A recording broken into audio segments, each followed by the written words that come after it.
ರಾಜ್ಯದಲ್ಲಿ ಸರ್ಕಾರಿ ಸ್ಥಳಗಳಲ್ಲಿ ಆರ್ಎಸ್ಎಸ್ ಚಟುವಟಿಕೆ ನಿಷೇಧದ ಬಗ್ಗೆ ಇಂದು ನಡೆಯಲಿರುವಂತಹ ಕ್ಯಾಬಿನೆಟ್ನಲ್ಲಿ ಬಹುತೇಕ ಅಂತಿಮ ಆಗಲಿದೆ.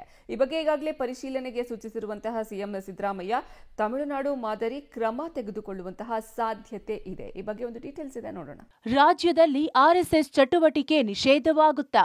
ಆರ್ಎಸ್ಎಸ್ಗೆ ನಿರ್ಬಂಧ ಹೇರುತ್ತಾ ರಾಜ್ಯ ಸರ್ಕಾರ? ಇವತ್ತಿನ ಕ್ಯಾಬಿನೆಟ್ ಸಭೆಯಲ್ಲಿ ಮಹತ್ವದ ನಿರ್ಣಯನ. ತಮಿಳುನಾಡು ಮಾದರಿಯಲ್ಲಿ ನಿಯಮ ಜಾರಿಗೆ ಬರುತ್ತಾ? ಇನ್ನು ರಾಜ್ಯದ ಸರ್ಕಾರಿ ಸ್ಥಳಗಳಲ್ಲಿ ಆರ್ಎಸ್ಎಸ್ ಚಟುವಟಿಕೆ ನಿಷೇಧದ ಬಗ್ಗೆ ಇಂದು ನಡೆಯಲಿರುವ ಕ್ಯಾಬಿನೆಟ್ನಲ್ಲಿ ಬಹುತೇಕ ಅಂತಿಮವಾಗಲಿದೆ. ಈ ಬಗ್ಗೆ ಈಗಾಗಲೇ ಪರಿಶೀಲನೆಗೆ ಸೂಚಿಸಿರುವ ಸಿಎಂ ಸಿದ್ದರಾಮಯ್ಯ ತಮಿಳುನಾಡು ಮಾದರಿ ಕ್ರಮ ತೆಗೆದುಕೊಳ್ಳುವ ಸಾಧ್ಯತೆ ಇದೆ ಎಂದು ಹೇಳಲಾಗುತ್ತಿದೆ. ಕಾನೂನು ಇಲಾಖೆ, ಗೃಹ ಇಲಾಖೆಯ ಅಭಿಪ್ರಾಯವನ್ನ ಪಡೆಯಲಾಗಿದ್ದು ಇಂದಿನ ಸಚಿವ ಸಂಪುಟದಲ್ಲಿ ಮಹತ್ವದ ತೀರ್ಮಾನ ಆಗಲಿದೆ. ತಮಿಳುನಾಡಿನ ವರದಿ ಪರಿಶೀಲಿಸಿದ ಬಳಿಕ ಕ್ರಮವೆಂದ ಸಿಎಂ. ಕರ್ನಾಟಕದಲ್ಲಿ ಸರ್ಕಾರಿ ಜಾಗಗಳಲ್ಲಿ ರಾಷ್ಟ್ರೀಯ ಸ್ವಯಂ ಸೇವಾ ಸಂಘದ ಚಟುವಟಿಕೆಗಳನ್ನ ನಿಷೇಧಿಸಬೇಕೆಂಬ ಆಗ್ರಹಗಳು ಕೇಳಿಬರುತ್ತಿವೆ. ಮೈಸೂರಿನಲ್ಲಿ ಮುಖ್ಯಮಂತ್ರಿ ಸಿದ್ದರಾಮಯ್ಯ ಪರೋಕ್ಷವಾಗಿ ಸುಳಿವು ನೀಡಿದ್ದು, ಆ ಮೂಲಕ ಸರ್ಕಾರಿ ಜಾಗದಲ್ಲಿ ಆರ್ಎಸ್ಎಸ್ ಚಟುವಟಿಕೆ ನಿಷೇಧ ಬಹುತೇಕ ಖಚಿತ ಎನ್ನಲಾಗ್ತಿದೆ. ತಮಿಳುನಾಡಿನಲ್ಲಿ ಸರ್ಕಾರಿ ಜಾಗದಲ್ಲಿ ರಾಷ್ಟ್ರೀಯ ಸ್ವಯಂ ಸೇವಾ ಸಂಘದ ಚಟುವಟಿಕೆ ನಿಷೇಧ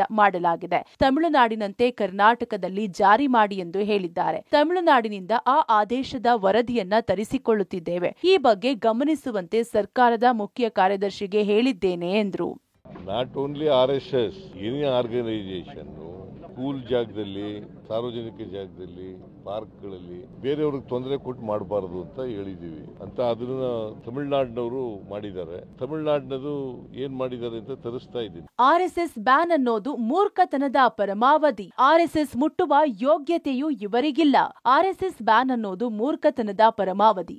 ಆರ್ಎಸ್ಎಸ್ ಮುಟ್ಟುವ ಯೋಗ್ಯತೆಯೂ ಇವರಿಗಿಲ್ಲ ಅಂತ ಬಿಜೆಪಿ ರಾಜ್ಯಾಧ್ಯಕ್ಷ ವಿಜೇಂದ್ರ ಕಿಡಿಕಾರಿದ್ದಾರೆ. ಚಿಕ್ಕಮಗಳೂರಿನಲ್ಲಿ ಮಾತನಾಡಿದ ಸಿಟಿ ರವಿ, ಸಂವಿಧಾನ ಬಗ್ಗೆ ತಿಳುವಳಿಕೆ ಇಲ್ಲದವರು ಸಂಘಟನೆ ಕಟ್ಟೋದು ಯಾರಪ್ಪನ ಮನೆಯ ಭಿಕ್ಷೆಯೂ ಅಲ್ಲ ಅಂತ ಕಿಡಿಕಾರಿದ್ದಾರೆ. ಆರ್ಎಸ್ಎಸ್ ಬೆಳವಣಿಗೆಯನ್ನ ಕಾಂಗ್ರೆಸ್ನವರಿಗೆ ಸಹಿಸಿಕೊಳ್ಳಲಿಕ್ಕೆ ಆಗುತ್ತಿಲ್ಲ ಅಂತ ಸಂಸದ ಜಗದೀಶ್ ಶೆಟ್ಟರ್ ಕಿಡಿಕಾರಿದ್ದಾರೆ. ರಾಷ್ಟ್ರೀಯ ಸ್ವಯಂ ಸೇವಕ ಸಂಘವನ್ನ ಬ್ಯಾನ್ ಮಾಡ್ತೇವೆ ಅಂತ ಹೇಳ್ತಕ್ಕಂಥದ್ದು ಮೂರ್ಖತನದ ಪರಮಾವಧಿ. ನಿಮ್ಮ ಗ್ರಾಮೀಣ ಅಭಿವೃದ್ಧಿ ಇಲಾಖೆಯ ಬಗ್ಗೆ ಏನ್ ಸಾಧನೆ ಮಾಡಿದ್ದೀರಿ, ಏನ್ ಸುಧಾರಣೆಗಳನ್ನು ಮಾಡಿದ್ದೀರಿ? ಕಳೆದ 50-60 ವರ್ಷಗಳ ಕಾಲ ಸುದೀರ್ಘವಾಗಿ ಗುಲ್ಬರ್ಗಾ ಜಿಲ್ಲೆ ನಿಮ್ಮ ಕುಟುಂಬದ ಹಿಡಿತದಲ್ಲಿದೆ. ಕಾಂಗ್ರೆಸ್ ಸರ್ಕಾರ ಕಳೆದ 2.5 ವರ್ಷಗಳ ತಮ್ಮ ವೈಫಲ್ಯಗಳನ್ನ ಮುಚ್ಚೆ ಹಾಕೊಂಡು ಇವ್ರಿಗೆ ಆರ್ಎಸ್ಎಸ್ ಅನ್ನ ಮುಟ್ಟತಕ್ಕಂತ ಯೋಗ್ಯತೆನೂ ಕೂಡ ಇಲ್ಲ. ಅದನ್ನ ಬ್ಯಾನ್ ಮಾಡ್ತಕ್ಕಂಥದ್ದು ಅಸಾಧ್ಯ.